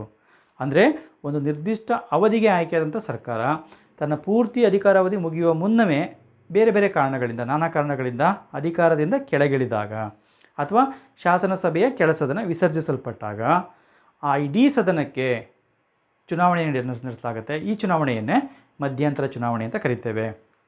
ಯಾವುದೇ ಒಂದು ಉದಾಹರಣೆ ನಾವು ಲೋಕಸಭೆ ತಗೊಂಡ್ರೆ, ಲೋಕಸಭೆಯ ಒಂದು ಅಧಿಕಾರಾವಧಿ ಈಗ 2019ರಿಂದ 24ರವರೆಗಿದೆ ಅಂತ ಅಂದ್ಕೊಂಡ್ರೆ, ಅದರ ಮಧ್ಯೆ ಏನಾದರೂ ಅಕಸ್ಮಾತ್ ಸದನ ವಿಸರ್ಜನೆ ಆದರೆ, ಲೋಕಸಭೆ ವಿಸರ್ಜನೆ ಆದರೆ ಅಥವಾ ಯಾವುದೇ ಕಾರಣದಿಂದ ಸರ್ಕಾರ ಪತನಗೊಂಡ್ರೆ, ಅಂಥ ಸಂದರ್ಭದಲ್ಲಿ ಇಡೀ ಸದನಕ್ಕೆ ಚುನಾವಣೆ ನಡೆಸಿದರೆ ಅದನ್ನು ಮಧ್ಯಂತರ ಚುನಾವಣೆ ಅಂತ ಕರಿತೇವೆ. 2024ಕ್ಕೆ ನಡೆದ್ರೆ 5 ವರ್ಷ ಮುಗಿದ ನಂತರ ನಡೆದರೆ ಅದನ್ನು ಸಾರ್ವತ್ರಿಕ ಚುನಾವಣೆ ಅಥವಾ ಮಹಾಚುನಾವಣೆ ಅಂತ ಕರಿತೇವೆ. ಅದರ ಮಧ್ಯದಲ್ಲಿ 2 ವರ್ಷಕ್ಕೆ ಅಥವಾ 3 ವರ್ಷಕ್ಕೆ ಚುನಾವಣೆಗಳು ನಡೆದರೆ ಅದನ್ನು ನಾವು ಮಧ್ಯಂತರ ಚುನಾವಣೆ ಅಂತ ಕರಿತೀವಿ. ಇದು ಕೂಡ ಇಡೀ ಸದನಕ್ಕೆ ನಡೆಯುತ್ತೆ. ಹಾಗೆ ಇನ್ನೊಂದು ರೀತಿಯಾದಂಥ ಒಂದು ಚುನಾವಣೆ ವಿಧಗಳಿದೆ, ಅದನ್ನು ನಾನು ಮುಂದೆ ಹೇಳ್ತೀನಿ. ಪ್ರತ್ಯಕ್ಷ ಚುನಾವಣೆ ಮತ್ತು ಪರೋಕ್ಷ ಚುನಾವಣೆ ವಿಧಾನಗಳಿದೆ. ಅವು ಎರಡು ಕೂಡ ಮೆಥಡ್ಸ್, ಚುನಾವಣಾ ಒಂದು ವಿಧಾನಗಳಿದೆ. ಅವುಗಳನ್ನ ಮುಂದಿನ ಒಂದು ವಿಡಿಯೋದಲ್ಲಿ ನಾನು ತಿಳಿಸ್ಕೊಡ್ತೇನೆ. ಈಗ ನಾವು ಚುನಾವಣೆಗಳ ಮಹತ್ವದ ಬಗ್ಗೆ ತಿಳ್ಕೊಳ್ಳೋಣ. ಇಂಪಾರ್ಟೆನ್ಸ್ ಆಫ್ ಎಲೆಕ್ಷನ್ ಅಂತ ನಾವೀಗ ತಿಳ್ಕೊಳ್ಳೋಣ. ಚುನಾವಣೆಗಳ ಮಹತ್ವ ಏನು ಅಂತಂದಾಗ, ಇಡೀ ಕಾಲಕ್ಕೆ ನಡೆಯುವಂಥ ಒಂದು ಚುನಾವಣೆಗಳೇನಿದೆ, ಇವುಗಳು ಪ್ರಜೆಗಳಿಗೆ ತಮ್ಮದೇ ಆದಂಥ ಸರ್ಕಾರವನ್ನು ರಚನೆ ಮಾಡ್ಕೊಳ್ಳಿಕ್ಕೆ ಅವಕಾಶವನ್ನು ಕಲ್ಪಿಸ್ಕೊಡ್ತವೆ. ತಮ್ಮದೇ ಆದಂಥ ಒಂದು ಸರ್ಕಾರವನ್ನು ರಚನೆ ಮಾಡ್ಕೊಳ್ಳಿಕ್ಕೆ ಈ ಚುನಾವಣೆಗಳು ಅವಕಾಶ ಕಲ್ಪಿಸ್ಕೊಟ್ಟು ಆ ಒಂದು ಚುನಾವಣೆಗಳ ಮಹತ್ವವನ್ನು ಹೆಚ್ಚಿರುವಂಥದ್ದನ್ನು ನಾವು ಗಮನಿಸ್ತೇವೆ. ಹಾಗಾಗಿ ಚುನಾವಣೆಗಳ ಮಹತ್ವವನ್ನು ತಿಳ್ಕೊಬೇಕಾಗುತ್ತೆ. ಅವುಗಳ ಮಹತ್ವವನ್ನು ತಿಳ್ಕೊಂಡಾಗ ಅವುಗಳು ಎಷ್ಟು ಇಂಪಾರ್ಟೆಂಟ್ ಅನ್ನೋದು ನಮಗೆ ಗೊತ್ತಾಗ್ಲಿಕ್ಕೆ ಸಾಧ್ಯ ಆಗುತ್ತೆ. ಹಾಗಾಗಿ ಚುನಾವಣೆಗಳ ಮಹತ್ವವನ್ನು ಈ ರೀತಿಯಲ್ಲಿ ನೋಡ್ಬೋದು. ಮೊದಲನೇದಾಗಿ, ಚುನಾವಣೆಗಳು ಪ್ರಜಾಸತ್ತಾತ್ಮಕ ಆಡಳಿತ ವ್ಯವಸ್ಥೆಯ ತಳಹದಿಯಾಗಿವೆ. ಅಂದರೆ ಚುನಾವಣೆಗಳಿಲ್ಲದೆ ಪ್ರಜಾಪ್ರಭುತ್ವ ಇರಲಿಕ್ಕೆ ಸಾಧ್ಯ ಇಲ್ಲ. ಪ್ರಜಾಪ್ರಭುತ್ವದ ಆಧಾರ ಸ್ತಂಭವೇ ಚುನಾವಣೆ. ಆ ಚುನಾವಣೆಯ ಮೂಲಕವೇ ಪ್ರಜೆಗಳು ತಮ್ಮ ಒಂದು ಸರ್ಕಾರವನ್ನು ರಚನೆ ಮಾಡ್ಕೊಳ್ಳಿಕ್ಕೆ ಸಾಧ್ಯ ಆಗೋದ್ರಿಂದ ಇವು ಪ್ರಜಾಪ್ರಭುತ್ವ ಆಡಳಿತ ವ್ಯವಸ್ಥೆಯ ತಳಹದಿಯಾಗಿವೆ. ಹಾಗೆ ಎರಡನೇ ಒಂದು ಮಹತ್ವ ಅಂದರೆ, ರಾಷ್ಟ್ರದ ಎಲ್ಲ ಪ್ರಜೆಗಳಿಗೂ ಯಾವುದೇ ತಾರತಮ್ಯವಿಲ್ಲದೆ ಸಮಾನ ನ್ಯಾಯ ಮತ್ತು ಸ್ವಾತಂತ್ರ್ಯವನ್ನು ದೊರಕಿಸುವಲ್ಲಿ ಚುನಾವಣೆಗಳು ಪ್ರಮುಖವಾದಂಥ ಪಾತ್ರ ವಹಿಸ್ತವೆ. ಅಂದರೆ ಚುನಾವಣೆಗಳ ಮೂಲಕ ತಮ್ಮ ಪ್ರತಿನಿಧಿಗಳನ್ನ ಆಯ್ಕೆ ಮಾಡ್ಕೊಳ್ಳಿಕ್ಕೆ ಎಲ್ಲರಿಗೂ ಅವಕಾಶ ಇರೋದ್ರಿಂದ ಆ ಒಂದು ಸಮಾನವಾದಂಥ ಒಂದು ನ್ಯಾಯವನ್ನು, ಸ್ವತಂತ್ರವನ್ನು ಕಲ್ಪಿಸಿಕೊಡುವಲ್ಲಿ ಚುನಾವಣೆಗಳ ಪಾತ್ರ ಬಹಳ ಮುಖ್ಯವಾಗಿರುತ್ತೆ. ಹಾಗೆ ಮೂರನೆಯದಾಗಿ, ರಾಜಕೀಯ ಪಕ್ಷಗಳು ಸರ್ಕಾರವನ್ನು ರಚಿಸಿ ಪ್ರಜೆಗಳ ಹಿತಾಸಕ್ತಿಯನ್ನು ಈಡೇರಿಸಲಿಕ್ಕೆ ಚುನಾವಣೆಗಳು ಅವಕಾಶ ಮಾಡಿಕೊಡ್ತವೆ. ಬೇರೆ ಬೇರೆ ಪಕ್ಷಗಳು ಬೇರೆ ಬೇರೆಯಾದಂಥ ಒಂದು ಪ್ರಣಾಳಿಕೆಯನ್ನು ಹೊಂದಿರ್ತವೆ. ಆ ಒಂದು ಪ್ರಣಾಳಿಕೆಯನ್ನು ಈಡೇರಿಸಬೇಕು ಅಂದರೆ, ಜನರ ಹಿತಾಸಕ್ತಿಯನ್ನು ಈಡೇರಿಸಬೇಕು ಅಂದರೆ ಚುನಾವಣೆಗಳು ನಡೀಬೇಕಾಗುತ್ತೆ, ಪಕ್ಷಗಳು ಬದಲಾವಣೆ ಆಗಬೇಕಾಗುತ್ತೆ. ಅಂಥವಕ್ಕೆ ಅವಕಾಶ ಕಲ್ಪಿಸ್ಕೊಡೋದು ಯಾವುದು ಅಂದರೆ ಚುನಾವಣೆಗಳು. ಹಾಗೆ ನಾಲ್ಕನೆಯದಾಗಿ, ಸಾಮಾನ್ಯ ಪ್ರಜೆಗಳು ತಮಗೆ ಬೇಕಾದಂಥ ಪ್ರತಿನಿಧಿಗಳನ್ನ ಆಯ್ಕೆ ಮಾಡಿಕೊಳ್ಳಿಕ್ಕೆ ಚುನಾವಣೆಗಳು ವೇದಿಕೆಯಾಗಿವೆ. ಹಾಗೆ ಜೊತೆಗೆ ಆ ಒಂದು ಆಯ್ಕೆ ಮಾಡುವ ಮೂಲಕ ತಮ್ಮ ಆತ್ಮಗೌರವ ಬೆಳೀಲಿಕ್ಕೆ ಸಾಧ್ಯ ಆಗುತ್ತೆ. ಅಂದರೆ ನಾನು ಕೂಡ ಸರ್ಕಾರದ ರಚನೆಯಲ್ಲಿ ಭಾಗವಹಿಸ್ತಿದ್ದೇನೆ ಎಂಬಂಥ ಒಂದು ಆತ್ಮಗೌರವ ಬೆಳೀಲಿಕ್ಕೆ ಸಾಧ್ಯ ಆಗುತ್ತೆ. ಆ ಸರ್ಕಾರದ ರಚನೆಯಲ್ಲಿ ತಮ್ಮ ಪಾತ್ರ ಕೂಡ ಇದೆ ಅಂತ ಅರಿತುಕೊಳ್ಳಿಕ್ಕೆ ಜನರಿಗೆ ಚುನಾವಣೆಗಳು ಅವಕಾಶವನ್ನು ಕಲ್ಪಿಸಿಕೊಡ್ತವೆ. ಹಾಗೆ ಐದನೇದಾಗಿ, ಚುನಾವಣೆಗಳು ಪ್ರಜಾಪ್ರಭುತ್ವದ ಅಳತೆಗೋಲಾಗಿವೆ. ಯಾವ ಸರ್ಕಾರ ಸರಿಯಾಗಿ ಕೆಲಸ ಮಾಡ್ತಾಯಿದೆ ಆ ಒಂದು ಸರ್ಕಾರ ಮತ್ತೆ ಮುಂದುವರೆದ್ರೆ ಅದರ ಒಂದು ಅಳತೆಗೋಲು, ಅದು ಮಾಡಿರುವಂಥ ಒಳ್ಳೆಯ ಕಾರ್ಯದ ಕೆಟ್ಟ ಕಾರ್ಯವನ್ನು ಅಳತೆ ಮಾಡೋದು ಯಾವುದ್ರ ಮೂಲಕ ಅಂದಾಗ ಚುನಾವಣೆಗಳ ಮೂಲಕ. ಏಕೆಂದರೆ ಪ್ರತಿ 5 ವರ್ಷಕ್ಕೊಮ್ಮೆ ಚುನಾವಣೆಗಳು ಬಂದಾಗ ಜನರ ಮುಂದೆ ಹೋಗ್ತಾರೆ, ಅವರು ಮಾಡಿರುವಂಥ ಕೆಲಸ ಕಾರ್ಯಗಳನ್ನ ಹೇಳ್ತಾರೆ. ಅಲ್ಲಿ ಜನರು ಅದನ್ನು ಅಳೆದು ತೂಗಿ ಯಾರನ್ನು ಆಯ್ಕೆ ಮಾಡಬೇಕು ಅಂತ ನಿರ್ಧಾರ ಮಾಡ್ತಾರೆ. ಹಾಗಾಗಿ ಚುನಾವಣೆಗಳು ಪ್ರಜಾಪ್ರಭುತ್ವದ ಒಂದು ರೀತಿಯಲ್ಲಿ ಅಳತೆಗೋಲಿದ್ದಂತೆ ಅಂತ ಹೇಳ್ತೇವೆ. ಸಾರ್ವಜನಿಕ ಹಿತಾಸಕ್ತಿಗಳ ಬಗ್ಗೆ ಚರ್ಚಿಸಲಿಕ್ಕೆ ಒಂದು ವೇದಿಕೆಯಾಗಿ ಕೆಲಸ ಮಾಡ್ತವೆ. ಹಾಗೆ ಸಾರ್ವಜನಿಕ ಅಭಿಪ್ರಾಯವನ್ನು ರೂಪಿಸಲಿಕ್ಕೆ ಕೂಡ ಚುನಾವಣೆಗಳು ಸಹಕಾರಿಯಾಗಿರುವಂಥದ್ದನ್ನು ನಾವು ಗಮನಿಸ್ಬೋದು. ಹಾಗೆ ಇನ್ನೊಂದು ಬಹಳ ಮುಖ್ಯವಾದಂಥ ಒಂದು ಇದರ ಮಹತ್ವ ಅಂದರೆ ಚುನಾವಣೆಗಳಿಂದ ರಾಷ್ಟ್ರ ನಿರ್ಮಾಣ ಕಾರ್ಯದಲ್ಲಿ ಪ್ರಜೆಗಳು ಪಾಲ್ಗೊಳ್ಳಿಕ್ಕೆ ಅವಕಾಶ ಆಗುತ್ತೆ. ಆ ಮೂಲಕ ತಮ್ಮ ಒಂದು ರಾಜಕೀಯ ಜ್ಞಾನವನ್ನು ಕೂಡ ಹೆಚ್ಚಿಸ್ಕೊಳ್ಳಿಕ್ಕೆ ಸಾಧ್ಯ ಆಗುತ್ತೆ. ಪ್ರಜೆಗಳಿಗೆ ಒಂದು ರೀತಿ ರಾಜಕೀಯ ಶಿಕ್ಷಣವನ್ನು ಕೊಡ್ತವೆ. ಚುನಾವಣೆಗಳ ಸಂದರ್ಭದಲ್ಲಿ ಹಲವಾರು ರಾಜಕೀಯ ಪಕ್ಷಗಳು ಆ ಒಂದು ಜನರ ಬಳಿಗೆ ಹೋಗಿ ಅವರಿಗೆ ಒಂದು ಶಿಕ್ಷಣ ನೀಡುವಂಥ ಕೆಲಸವನ್ನು ಮಾಡ್ತವೆ. ರಾಜಕೀಯ ವ್ಯವಸ್ಥೆಯ ಬಗ್ಗೆ ಅರಿವನ್ನು ಮೂಡಿಸುವಂಥ ಕೆಲಸವನ್ನು ಮಾಡಲಾಗುತ್ತೆ. ಹಾಗೆ 7ನೇದಾಗಿ ಚುನಾವಣೆಗಳು ಶಾಸಕಾಂಗದಲ್ಲಿ ಅಲ್ಪಸಂಖ್ಯಾತರಿಗೂ ಕೂಡ ಪ್ರಾತಿನಿಧ್ಯವನ್ನು ಒದಗಿಸುವ ಮೂಲಕ ಅವರ ಹಿತಾಸಕ್ತಿಗಳನ್ನ ಕಾಪಾಡುವಂಥ ಕೆಲಸವನ್ನು ಮಾಡ್ತವೆ. ಹಾಗೆ 8ನೇದಾಗಿ ಚುನಾವಣೆಗಳು ಪ್ರಜೆಗಳ ಮತ್ತು ಪ್ರತಿನಿಧಿಗಳ ನಡುವೆ ರಾಜಕೀಯ ಮತ್ತು ಸಾಮಾಜಿಕ ಸಾಮರಸ್ಯವನ್ನು ಬೆಳೆಸ್ತವೆ. ಏಕೆಂದರೆ ಚುನಾವಣೆಗಳ ಸಂದರ್ಭದಲ್ಲಿ ಪ್ರಜಾಪ್ರತಿನಿಧಿಗಳು ಜನರ ಬಳಿಗೆ ಹೋಗ್ತಾರೆ, ಹಾಗೆ ಅವರ ಸಮಸ್ಯೆಗಳನ್ನ ನಿರಂತರವಾಗಿ ಆಲಿಸ್ತಾರೆ. ಹಾಗಾಗಿ ಅದಕ್ಕೆ ಕಾರಣ ಏನಂದರೆ ಚುನಾವಣೆಗಳು. ಹಾಗಾಗಿ ಅವರ ನಡುವೆ ಒಂದು ರೀತಿಯಾದಂಥ ಒಂದು ಬಾಂಧವ್ಯ ಬೆಳೀಲಿಕ್ಕೆ, ಸಾಮರಸ್ಯ ಬೆಳೀಲಿಕ್ಕೆ ಚುನಾವಣೆಗಳು ಕಾರಣ ಆಗಿರುತ್ತೆ ನಾವು ಗಮನಿಸ್ಬೋದು. ಹಾಗೆ 9ನೇದಾಗಿ ಚುನಾವಣೆಗಳು ತಮ್ಮ ಒಂದು ಜನಪ್ರತಿನಿಧಿಗಳಿರ್ತವೆ, ಆ ಜನಪ್ರತಿನಿಧಿಗಳು ತಮ್ಮ ಜವಾಬ್ದಾರಿಯನ್ನು ಅರಿತು ಕೆಲಸ ಮಾಡಲಿಕ್ಕೆ, ಸೇವೆ ಮಾಡಲಿಕ್ಕೆ ಪ್ರೇರೇಪಣೆ ಕೊಡ್ತವೆ. ಇಲ್ಲ ಜನಪ್ರತಿನಿಧಿಗಳು ಸೇವೆಯನ್ನು ಮಾಡಲಿಲ್ಲ ಅಂತಂದರೆ ಮುಂದಿನ ಚುನಾವಣೆಯಲ್ಲಿ ಸೋಲನ್ನು ಅನುಭವಿಸಬೇಕಾಗತ್ತೆ. ಹಾಗಾಗಿ ಅವ್ರ ಜವಾಬ್ದಾರಿಯನ್ನು ಅರಿತುಕೊಂಡು ಕೆಲಸ ಮಾಡುವಂತೆ ಈ ಚುನಾವಣೆಗಳು ಪ್ರೇರೇಪಿಸ್ತವೆ. ಹಾಗೆ 10ನೇದಾಗಿ ಚುನಾವಣೆಗಳು ಪ್ರಜಾಪ್ರಭುತ್ವ ಸರ್ಕಾರದ ಒಂದು ಮುಂದುವರಿಕೆಗೆ ಸಹಕಾರಿಯಾಗಿರ್ತವೆ. ಪ್ರಜಾಪ್ರಭುತ್ವ ವ್ಯವಸ್ಥೆ ಸ್ಥಾಪನೆಯಾಗಿ ಅದು ಮುಂದುವರಿಬೇಕು ಅಂದರೆ ಚುನಾವಣೆಗಳು ಅವಶ್ಯಕ. ಹಾಗೆ ಅಧಿಕಾರ ಒಂದು ಸರ್ಕಾರದಿಂದ ಮತ್ತೊಂದು ಸರ್ಕಾರಕ್ಕೆ, ಒಂದು ಪಕ್ಷದಿಂದ ಮತ್ತೊಂದು ಪಕ್ಷಕ್ಕೆ ಶಾಂತಿಯುತವಾಗಿ ಹಸ್ತಾಂತರ ಆಗಲಿಕ್ಕೆ ಚುನಾವಣೆಗಳು ಪ್ರಮುಖವಾದಂಥ ಪಾತ್ರ ವಹಿಸ್ತವೆ.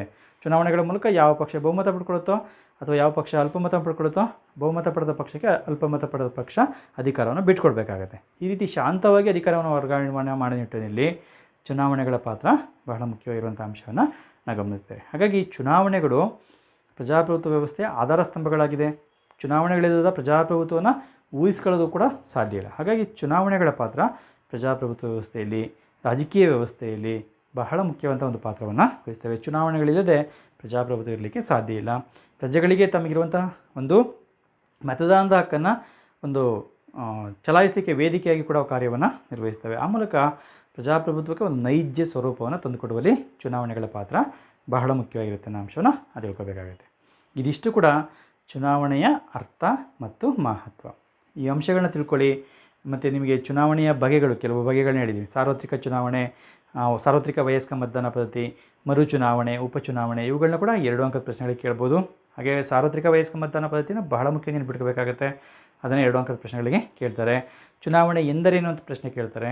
ಹಾಗೆ ಚುನಾವಣೆ ಪದದ ಮೂಲ ಪದ ಯಾವುದು, ಇದಿಷ್ಟನ್ನು ಕೂಡ ಬಹಳ ಮುಖ್ಯವಾಗಿ ಗಮನ ಇಟ್ಟು ತಿಳ್ಕೊಬೇಕಾಗತ್ತೆ ವಿದ್ಯಾರ್ಥಿಗಳು ಅಂತ ಹೇಳ್ತಾ ಈ ಒಂದು ವಿಡಿಯೋ ನೋಡೋಕ್ಕಾಗಿ ಧನ್ಯವಾದಗಳು. ಹಾಗೆ ಮುಂದಿನ ಒಂದು ವಿಡಿಯೋದಲ್ಲಿ ಅಥವಾ ಮುಂದಿನ ಒಂದು ಭಾಗದಲ್ಲಿ ನಾವು ಚುನಾವಣೆಯ ಒಂದು ವಿಧಗಳು ಅಥವಾ ವಿಧಾನಗಳು ಅಂತ ಕೂಡ ಹೇಳ್ಬೋದು, ಮೆಥಡ್ಸ್ ಆಫ್ ಎಲೆಕ್ಷನ್ ಅಂತ ಏನಿದೆ ಅದ್ರ ಬಗ್ಗೆ ನಾವು ಮುಂದಿನ ಒಂದು ವಿಡಿಯೋದಲ್ಲಿ ನೋಡ್ತಾ ಹೋಗೋಣ. ಹಾಗೆ ನಿಮಗೆ ಈ ಒಂದು ವಿಡಿಯೋ ನಿಮಗೆ ಇಷ್ಟವಾಗಿದ್ದರೆ ಒಂದು ವಿಡಿಯೋನ ಲೈಕ್ ಮಾಡಿ, ಹಾಗೆ ನಿಮ್ಮ ಸ್ನೇಹಿತರ ಜೊತೆ ಕೂಡ ಅದನ್ನು ಶೇರ್ ಮಾಡ್ಕೊಳ್ಳಿ. ಹಾಗೆ ನಿಮ್ಮ ಈ ಒಂದು ಚಾನಲ್ನ ನೀವು ಸಬ್ಸ್ಕ್ರೈಬ್ ಮಾಡ್ಕೊಂಡಿಲ್ಲ ಅಂದರೆ ಈ ಒಂದು ಚಾನಲ್ನ ಸಬ್ಸ್ಕ್ರೈಬ್ ಮಾಡ್ಕೊಳ್ಳಿ. ನಾನು ಮುಂದೆ ಮಾಡುವಂಥ ಎಲ್ಲ ವೀಡಿಯೋಗಳು ನಿಮಗೆ ನೇರವಾಗಿ ಬರಬೇಕಂದ್ರೆ ಪಕ್ಕದಲ್ಲಿರುವಂಥ ಬೆಲ್ ಬಟನ್ ಕ್ಲಿಕ್ ಮಾಡಿ ನೋಟಿಫಿಕೇಷನ್ನ ಆಲ್ ಅಂತ ಸೆಟ್ ಮಾಡ್ಕೊಂಡ್ರೆ ನಾನು ಮುಂದೆ ಮಾಡುವಂಥ ಎಲ್ಲ ವೀಡಿಯೋಗಳು ನಿಮಗೆ ನೇರವಾಗಿ ಬರಲಿಕ್ಕೆ ಸಾಧ್ಯ ಆಗುತ್ತೆ ಅಂತ ಹೇಳ್ತಾ ಈ ಒಂದು ವಿಡಿಯೋ ನೋಡೋಕ್ಕಾಗಿ ಮತ್ತೊಮ್ಮೆ ಧನ್ಯವಾದಗಳು. ನಮಸ್ಕಾರ.